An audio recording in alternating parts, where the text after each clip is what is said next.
Hoy vamos a hablar de la financiación del Sistema General de Seguridad Social en Salud en Colombia. Los integrantes del grupo somos Daniela Gil, quien les habla, John Nicolás Zuluaga, Juan Camilo Areiza, José Cabello y Juan Sebastián Serna. Es importante entonces como mencionar muy someramente que el financiamiento del Sistema General de Seguridad Social en Salud en Colombia básicamente está dado por dos fuentes principales, a saber, los recursos provenientes de los impuestos de la nación y los recursos de los aportantes y cotizantes del régimen contributivo.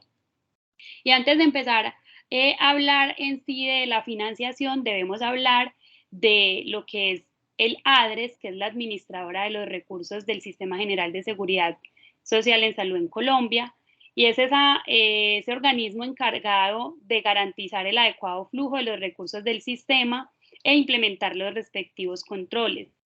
El ADRES, anteriormente llamado FOSIGA, que era el Fondo de Solidaridad y Garantía, que fue creada por la Ley 100 de 1993, que dependía del Ministerio de Salud y que también se encargaba de administrar los recursos derivados de las contribuciones al Sistema General de Seguridad Social y Salud en Colombia. Ellos entonces en el ADRES dividen como los recursos en unas subcuentas.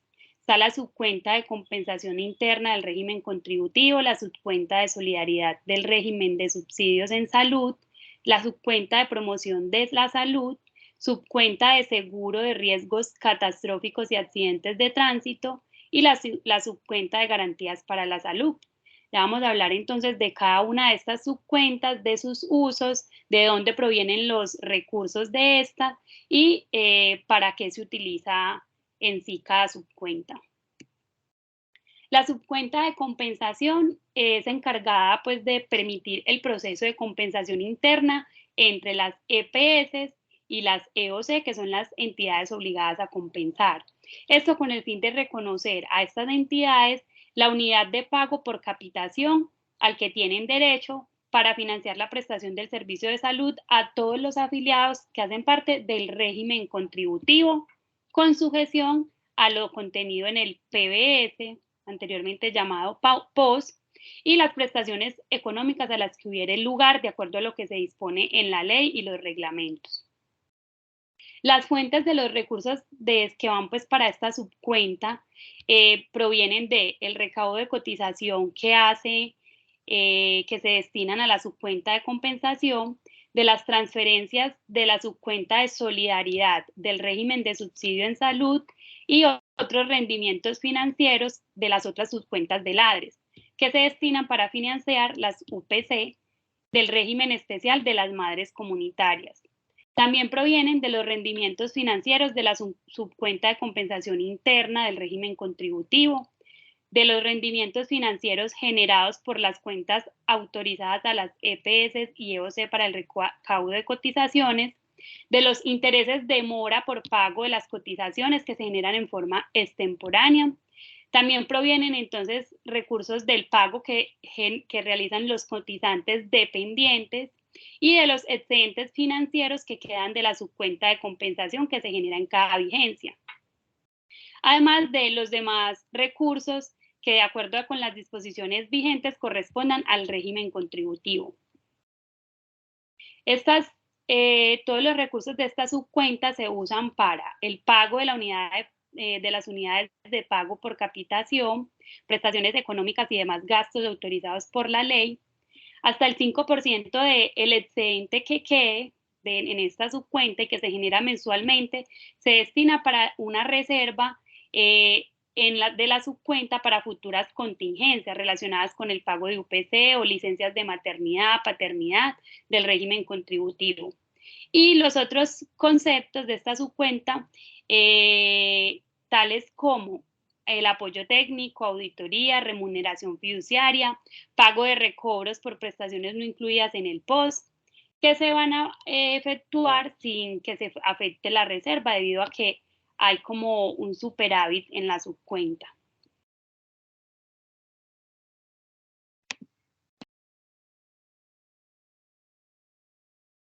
Listo.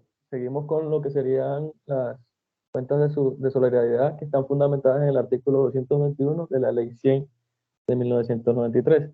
Y estas cuentas de solidaridad lo que permiten es cofinanciar con los entes territoriales los subsidios afiliados a los que serían los del régimen subsidiado.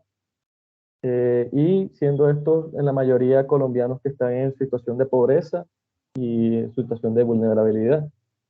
¿Vale?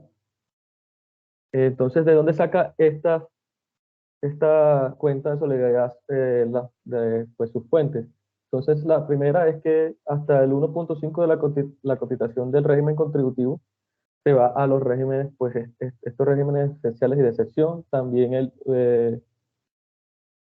los rendimientos financieros generados por el portafolio de inversiones de la subcuenta, por la caja de compensación familiar, el impuesto social de las armas, el aporte del presupuesto nacional que aporta el gobierno hacia estas cuentas de que benefician a los más pobres, también de los rendimientos financieros que genera a favor de la subcuenta por cotizaciones recaudadas por las entidades promotoras de salud y demás entidades que se encargan de compensar a este tipo de cuentas. ¿Vale? ¿Para qué se usan este tipo de cuentas? Entonces, este tipo de cuentas se utilizan para renovar, ampliar y renovar las subcuentas del régimen subsidiado de solidaridad del FOSIGA o del ADRES en este momento, y también para ampliar ese presupuesto que se tiene a nivel nacional para este tipo de personas.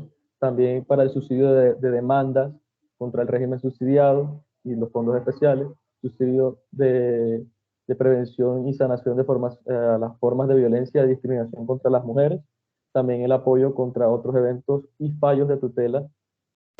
También se utilizan para eventos como traumas mayores por violencia, apoyo técnico, auditorías y remunerización de la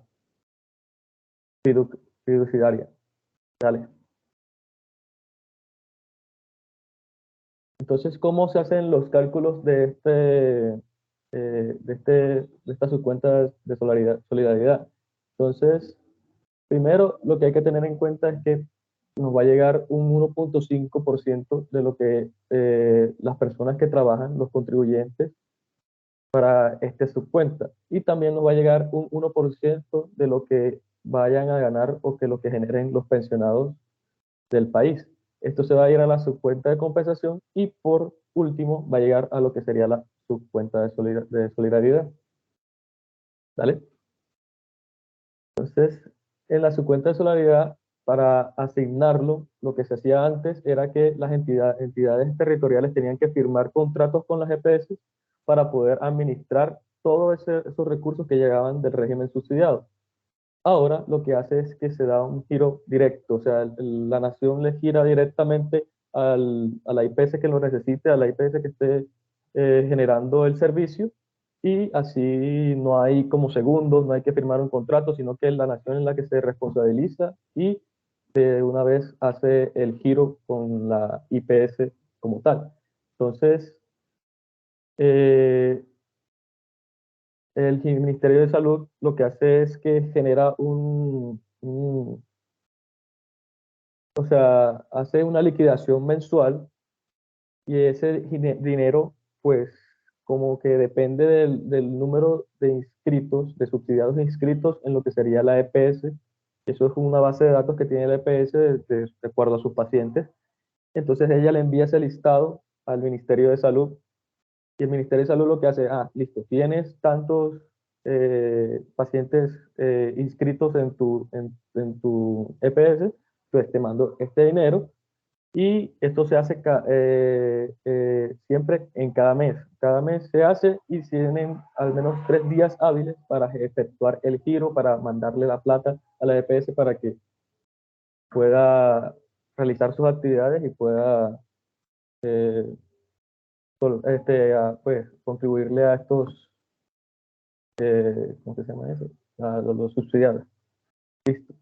La otra es la cuenta de subpromoción, perdón, su cuenta de promoción. El objetivo es financiar las actividades de educación, información y fomento de la salud y prevención de la enfermedad. Entonces, aquí lo que se establece es un valor anual per cápita para los planes de promoción y prevención, el cual es definido y lo reconoce el POSIGA, cada entidad promotora de salud, para que cada uno de sus afiliados tengan esta compensación y ese servicio de prevención y promoción. Entonces, estas son todas esas campañas que se hacen para, de aquí, pues de esta subcuenta se hacen todas las campañas que serían para prevenir enfermedades en los pueblos, en las veredas, en los barrios más como abandonados por el gobierno, más débiles.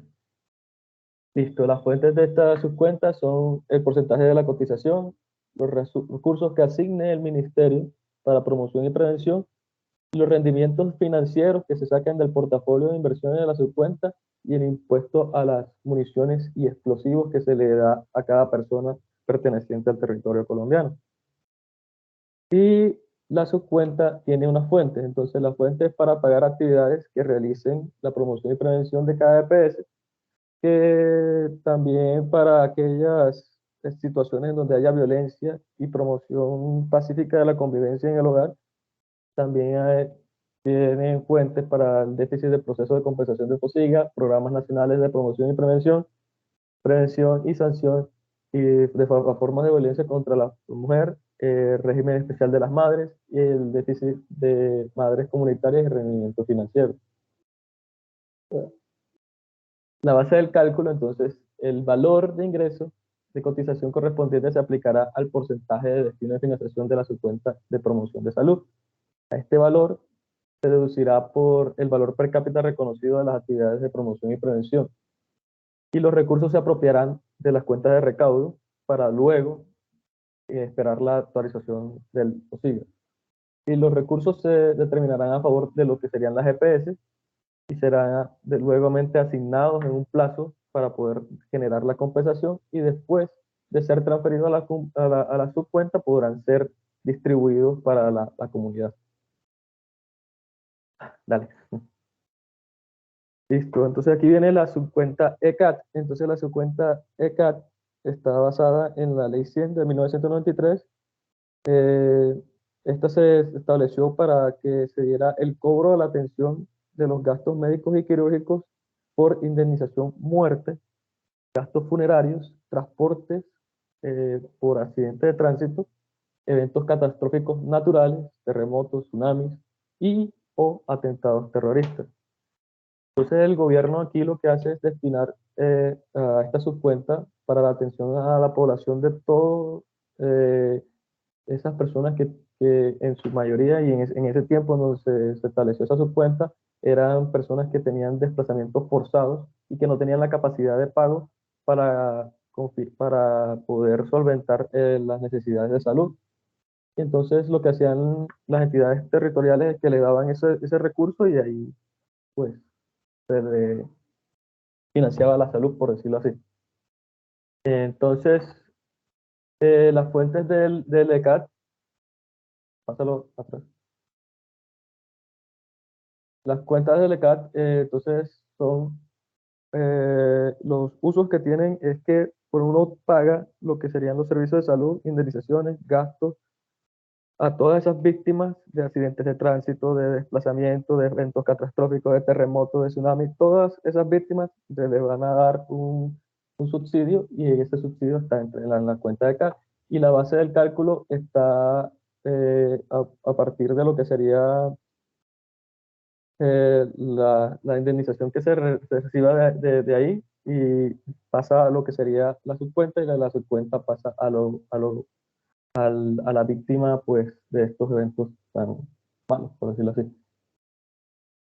Entonces, subcuenta de garantía de salud.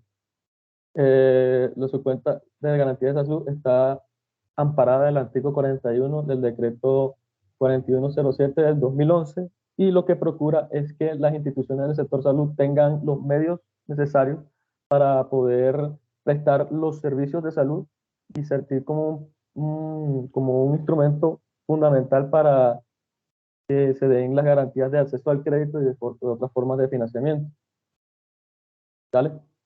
Y por último están los de los créditos de la base compensada, o tasa compensada que se utilizan o su base va encontrar las mejoras, o sea, hacer los servicios de salud mejoren con el tiempo para la población colombiana, para que haya un efectivo derecho a la salud, que no se vulnere ese derecho y que tengan calidad, eficiencia, equidad y sostenibilidad, sobre todo durante el tiempo. Listo.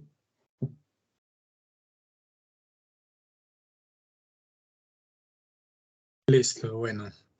Entonces continuamos con la parte del financiamiento del régimen subsidiado y luego hablaremos del régimen contributivo, pero yo voy a hablar sobre el régimen subsidiado, de cómo se financia.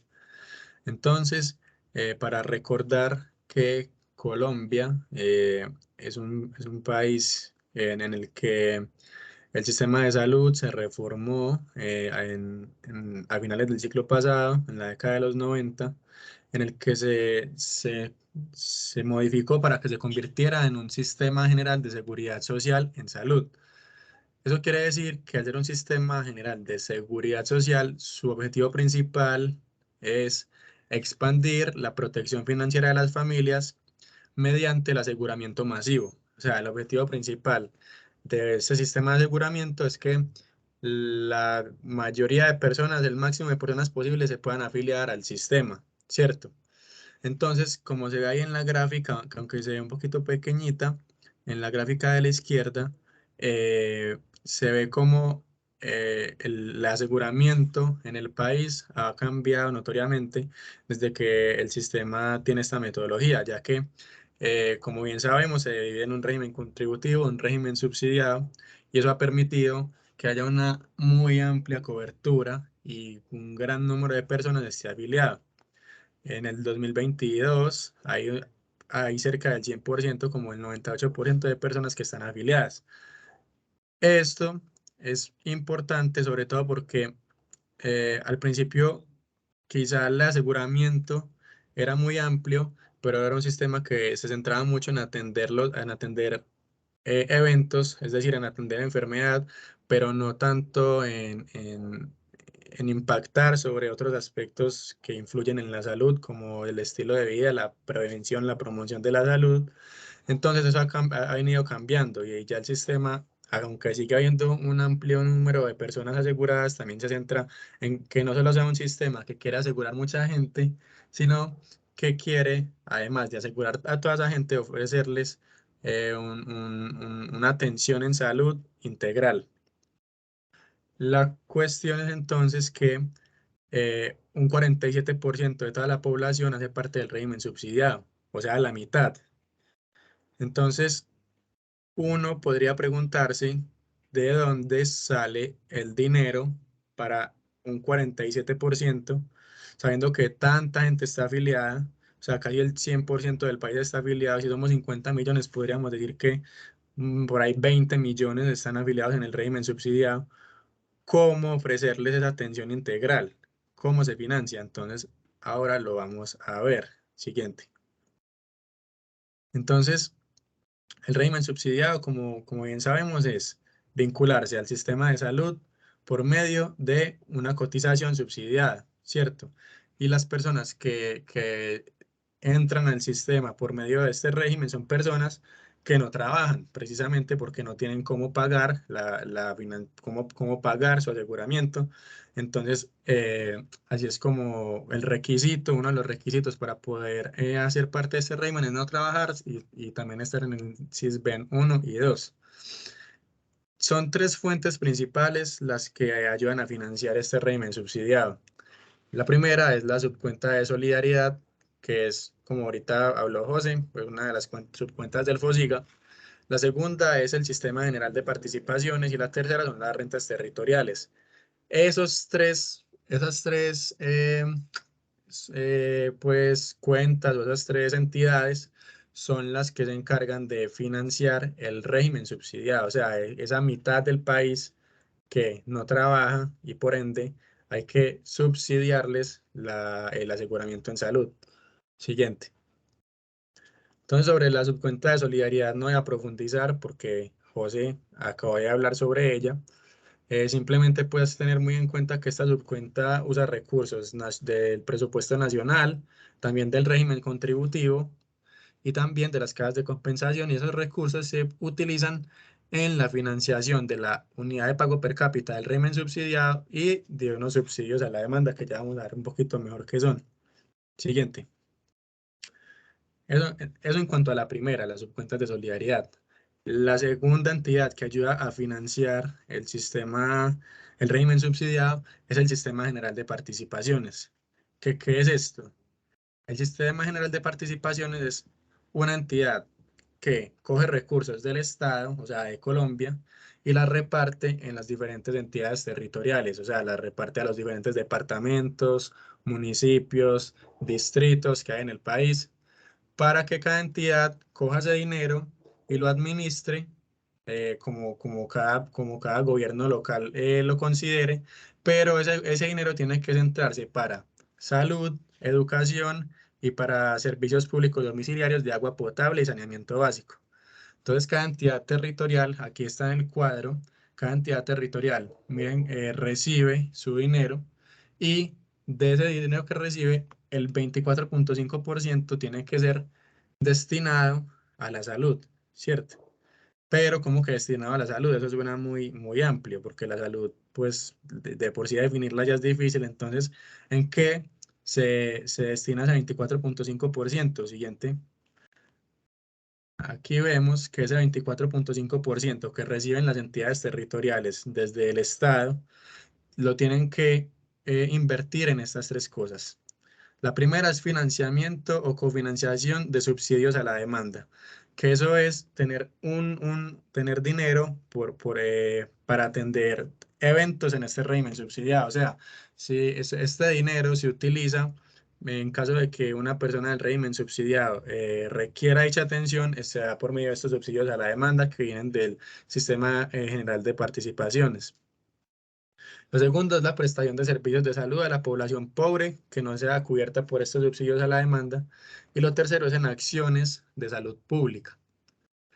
Entonces, estas tres cosas son las que se debe invertir cada entidad territorial en salud. Es muy importante, miren lo que dice aquí en el cuadrito, que como mínimo el 65% de esa financiación, o sea, de ese dinero que le entra, como mínimo el 65% tiene que ser solo para el régimen subsidiado. Listo, o sea, casi todo. Y inclusive la meta era que para el 2015 fuera el 80%, ya estamos en el 2022, entonces se espera que el 80% de esos recursos del Sistema General de Participaciones destinados a salud son para financiar el régimen subsidiado. Siguiente. Y la tercera forma en la que se financia el régimen subsidiado es por medio de las rentas territoriales.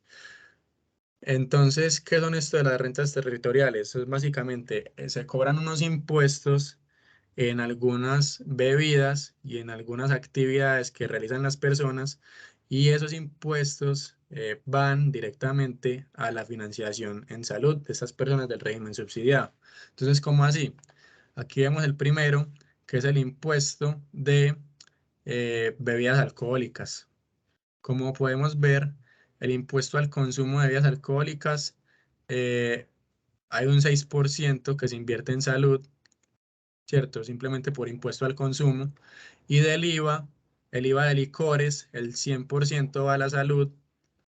El IVA de vinos, aquí hay un error, aquí no es 100% y no 70%. El IVA de vinos, aperitivos y similares, un 70% va a salud y un 30% va a deportes.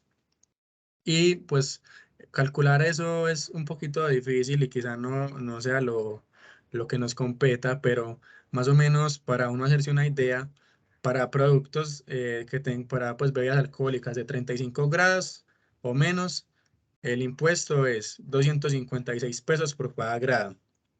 Y para bebidas alcohólicas de más de 35 grados de alcohol, el impuesto son 420 grados, 420 pesos por grado. Eso sería el impuesto que cuando se compra una bebida alcohólica se estaría aportando a la salud. De estos que se recauda para la salud desde las bebidas alcohólicas, el 50% es para financiar la unidad de pago per cápita del régimen subsidiado. Siguiente. En cuanto a el consumo de cigarrillos, también hay impuesto y parte de estos impuestos que se pagan por consumir cigarrillo van a la salud. El 10% de la base gravable, que la base gravable es el valor por el cual se liquida el impuesto. Pues esos son temas ya de economía. Lo importante es saber que un 10% de ese valor por el que se liquida el impuesto de consumir cigarrillo, de tabaco, va a ir destinado a la universalidad del aseguramiento, que es lo que vimos ahorita, lograr una capacidad de aseguramiento masiva que se ha estado logrando, y la unificación de los planes de salud, antes llamados POS, ahora planes de beneficio en salud, PBS, que de ambos regímenes, del contributivo y el subsidiado, que sean iguales. Siguiente. Otra de las formas de estas rentas territoriales es la recaudación de impuestos de los recursos de juegos de suerte y azar. Entonces, esto lo voy a leer literalmente para que lo entiendan mejor, porque es interesante. Dice la ley que el monopolio rentístico de juegos de suerte y azar se define como la facultad exclusiva del Estado para explotar, organizar, administrar, operar, controlar, fiscalizar todas las modalidades de juegos de suerte y azar, y debe ejercer como actividad que debe respetar el interés público y social con fines de arbitrio rentístico a favor de los servicios de salud, incluidos sus costos prestacionales de investigación.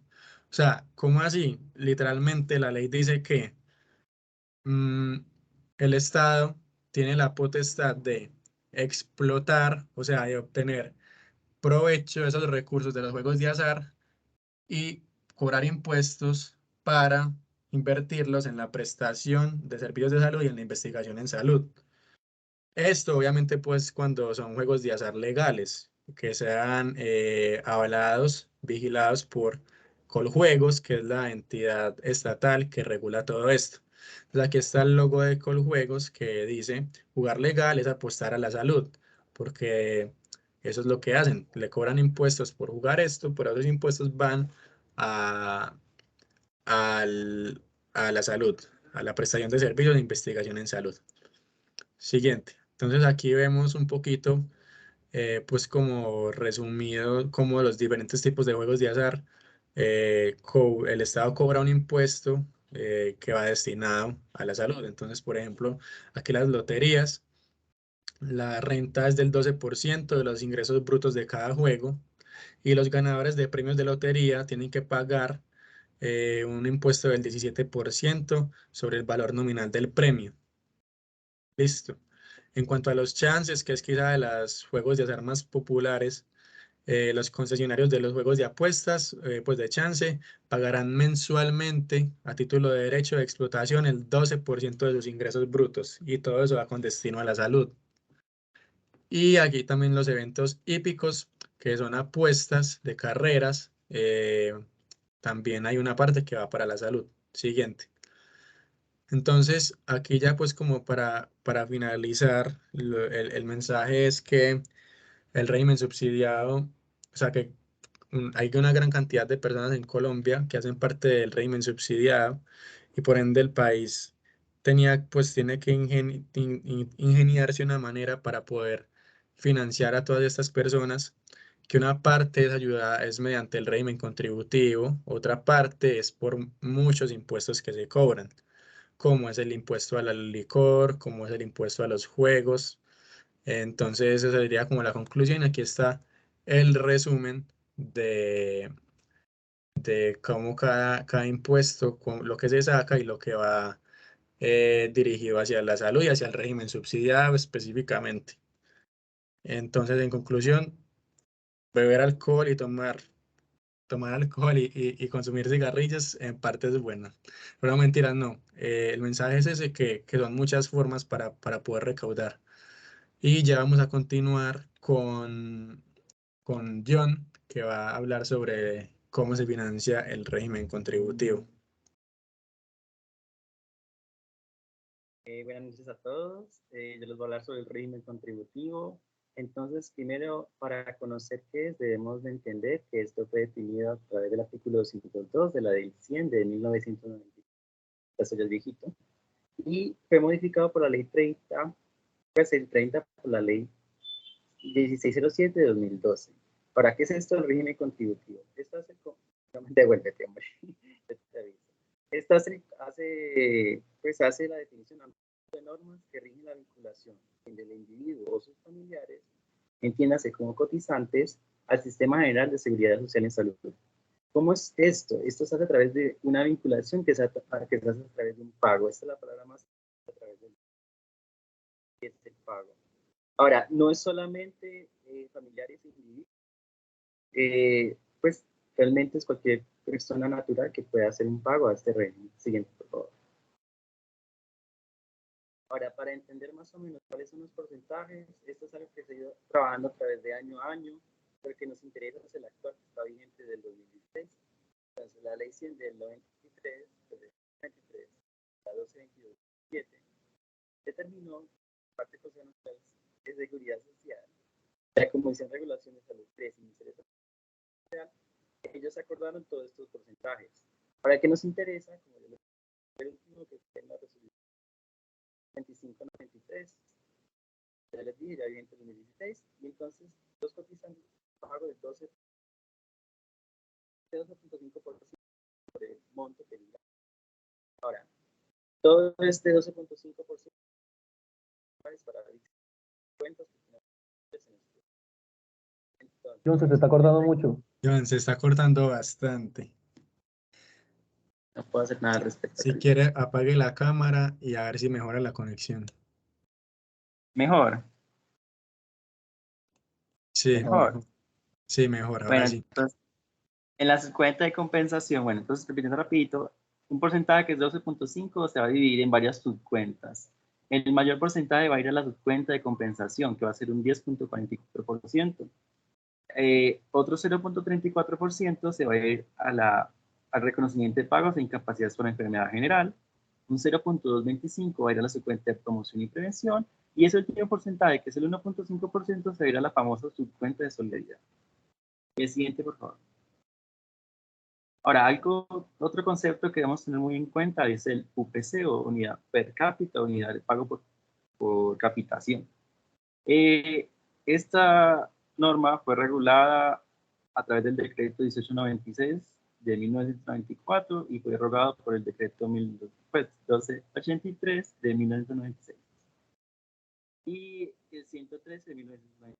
Entonces el UPC hace mención a lo que es el valor anual que se reconoce por cada uno de los afiliados al sistema para cubrir las prestaciones de todos los regímenes. Por favor. Ahora, en este régimen contributivo tenemos un de compensación terminados por el artículo 11 del decreto 4023-11. Y todo lo que hace menciona esto es cómo esos pagos van a ir directamente pues, a la EPS o a la... Entonces, en los procesos de compensación directa, es más que nada que no va a haber un flujo de... Va a ser que la EPS y la EOC directamente van a tomar ese dinero. Mientras que el déficit de procesos de compensación, ADRES, va a ser un giro y un traslado a esas subcuentas de EPS y EOC. Siguiente, por favor. Siguiente. Listo. Y ya por último, para algo que es bastante tan importante en esto, son las prestaciones económicas. Entonces, del artículo 157, con la mención de muchas más cosas, pues del artículo 106 y 207 de la ley 100 del 1993, nos dicen que hay dos condiciones en las cuales se darán esas prestaciones económicas. Primero estarán las licencias de maternidad, paternidad, incapacidad por enfermedad general y el régimen especial de madres comunitarias, incluido el núcleo familiar. Entonces, con la primera parte de la licencia de maternidad, estos pagos, estas prestaciones serán realizados directamente por la EPS o la EOC. Ellas tendrán 5 días hábiles contados a partir de la autorización de la prestación económica y tendrán 15 días después de que se haya presentado la primera solicitud para efectuar el pago. La EPS y EOC son las que deberán verificar pues si el que está recibiendo este servicio en efecto está pues, registrado al régimen contributivo.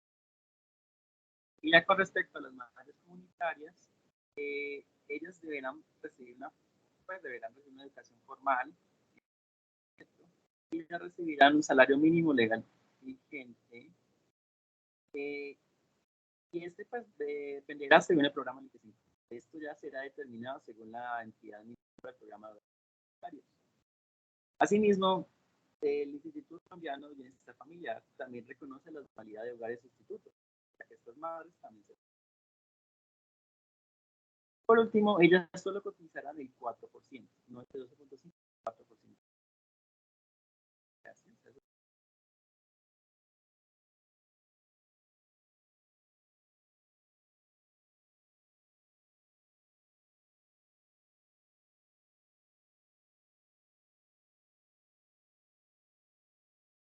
Vamos Sebas, entonces a continuar con... Hola, ¿me escuchan? sí, Sebas, lo escuchamos. Listo. Por cuestiones de red, mejor voy a omitir la cámara. Vamos entonces a continuar con los otros recursos del sector, teniendo presente estos dos, que el primero es el Fondo de Salvamento y Garantías para el Sector de Salud, o mejor conocido como FONSAT, y la Ley 1608 del 2013. Estos son pues como los puntos que vamos a ver de cada uno, cuáles son las fuentes, por ejemplo, el Fondo de Salvamento y Garantías para el Sector Salud, y cómo se usan esos recursos, y la Ley 1608 del 2013, pues cómo se utilizan los recursos provenientes de los saldos de las cuentas maestras de régimen, de aportes patronales, de excedentes de rentas cedidas, o ya también la compra de cartera y su cuenta de garantías del FOSIGA. Continuemos. Entonces, viendo así como datos generales del FONSAED, tenemos que tener presente que primero se creó por el artículo 50 de la Ley 1438 del 2011. Este, como tal, fue modificado por el artículo 7 de la Ley 1608 del 2013. Como tal, no cuenta con personería jurídica, es administrado por el Ministerio de Salud y Protección, y de por sí se financia de un 10% de los recursos del Sistema General de Participaciones para la Salud. Básicamente, también de ese 10% de los excedentes de los recursos destinados para la salud, que está adscrito en la Ley 1393 del 2010. Básicamente la finalidad de este es para, primero, las obligaciones por parte de las empresas sociales del Estado, prestadores de salud, que estén en alto o mediano riesgo, perdón. Estos están en el artículo 80 de la Ley 1438 del 2011. También de las heces que se encuentren como tal intervenidas para administrar o liquidar, pues representando la Superintendencia Nacional de la Salud, o las heces que por sí como tal adopten programas de saneamiento fiscal o ya, pues financiero para la nación. Pásalo. Aquí también tenemos la Ley 1608 del 2013, que como tal pues vemos su finalidad, que es básicamente dos cosas. Lo primero es mejorar el flujo de los recursos, y lo segundo es la liquidez del sector salud, pues mejorar como tanto el flujo de los recursos como la liquidez del sector salud. Y eso básicamente se da a través de qué? A través de unos saldos, pues usando, digamos, los saldos correspondientes o excedentes de cuentas maestras del régimen subsidiado, de aportes patronales, a través de rentas cedidas, y como tal definiendo los mecanismos para el financiamiento de las deudas reconocidas del régimen subsidiado en las entidades territoriales. Esto está escrito en el artículo 275 de la Ley 1450 del 2011. Y también esta finalidad se da a través de determinando como tal para la compra de cartera a través de la cuenta de garantías.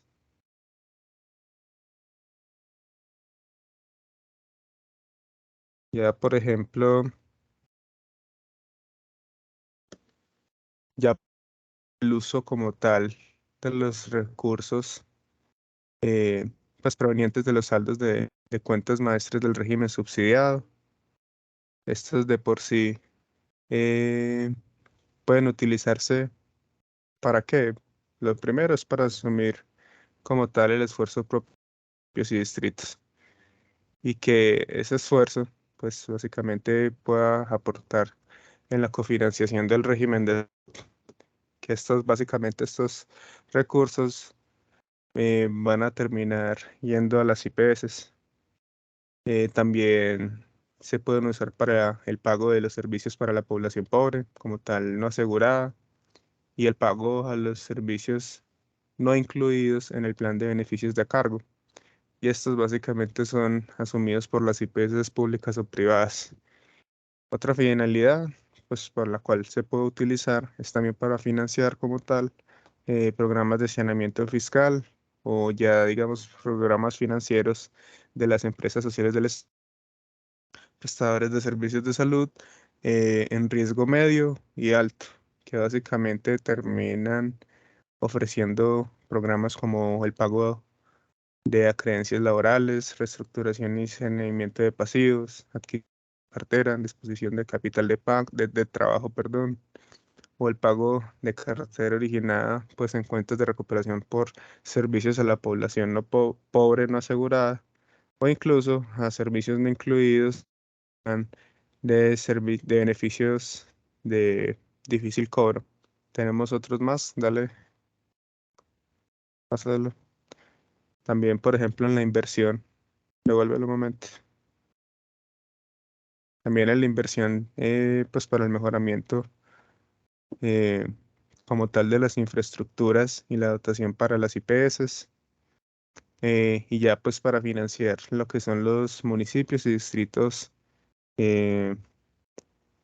pues de categorías 1 y 2, que estas pues de por sí también tienden a ser pruebas pilotos para el ajuste de las UPC en subsidiado.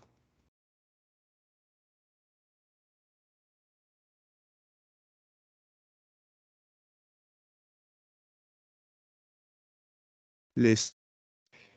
Ya, por ejemplo, para el uso de aportes patronales, que está adscrito de la Ley 1608 del 2013, tenemos que tener presente que como tal, básicamente estos recursos, pues que son del Sistema General de Participaciones, del componente de participaciones, pues de prestación de servicios, como tal,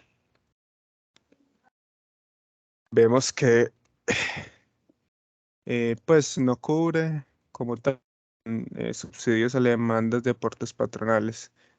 Y estos básicamente se darían en estas situaciones que les voy a mencionar. La primera es cuando, por ejemplo, el recurso del Sistema General de Participaciones, eh, pues no transferido, situación de fondos y presupuestos de las empresas sociales del Estado, ya sea por aportes patronales, y estos como tal no están sujetos a estos reconocimientos de servicios prestados. Ya, por ejemplo, también los recursos de aportes patronales en su componente de prestación de servicios, en lo cual de por sí no está cubierto con subsidios de demanda girados y que de por sí estos subsidios de girado no hayan sido facturados. Estarán básicamente sujetos pues a lo que se menciona. También vemos, por ejemplo, los recursos de excedentes de aportes patronales correspondientes activos, que son remanentes del recaudos del sistema general, pues, de salud, que básicamente incluiría primero el pago de los servicios prestados a la población pobre no asegurada y servicios no incluidos en el plan de beneficios a cargo del Departamento Distrito de las IPS. También, continúalo, con el tema de de los departamentos y distritos, vemos que en un 50% como tal, pues se dan entre los recursos del departamento y distritos del país, el otro 50% entre departamentos y distritos con la fórmula dispuesta en el artículo 49 de la ley 715 del 2001 y ya pues las otras disposiciones que están adscritas en esta ley. Continúalo.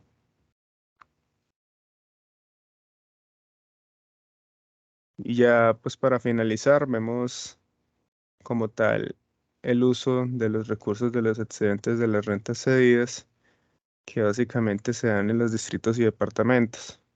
Estos como tal pueden usar recursos primero para pues recursos excedentes para el fortalecimiento de la estructura, la renovación tecnológica, el saneamiento fiscal y financiero como tal que garantiza la operación de las empresas sociales del Estado, prestadores de salud, de servicios de salud, perdón, reconocidas en el régimen subsidiado. Y básicamente hay que tener presente que el uso de estos recursos tal solo se puede dar si pues, se encuentra financiada la atención en salud en la población pobre, como tal no cubierto con subsidios a la demanda o de la población no afiliada y que se hubieran destinado recursos de rentas cedidas que con el régimen subsidiado. Básicamente es leyes 1393 del 2010 y 1438 del 2011. Ya básicamente estos proyectos de la infraestructura, innovación tecnológica en relación de los planes bienales de las entidades territoriales se dan pues en esto y también en las organizaciones de la red de prestación de servicios.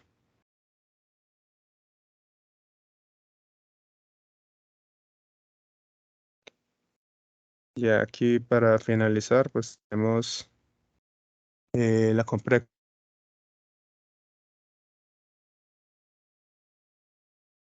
el artículo 9 de la ley 1608 del 2013. Aquí tenemos que como tal esta, pues primero se reglamentó como tal a través de la resolución 3239 del 2013 y sus modificaciones se dieron para la compra como tal de pues teras a las IPS y ya pues con cuentas, primero con modificaciones, procedimientos, criterios, ¿cierto? Entonces, estos como establecieron condiciones para la devolución de recursos, tanto contributivo como subsidiado, y también la caja de compensación. Como tal, la subcuenta, valga la redundancia, cuenta con 130 millones de pesos. Y estos se dan para un fondo rotativo que genera liquidez en los prestadores de servicios de salud.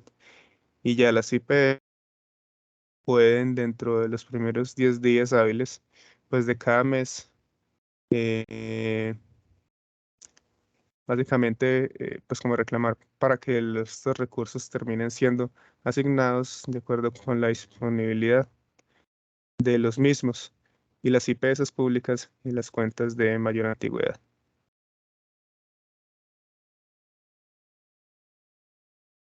Esta es la bibliografía y muchas gracias.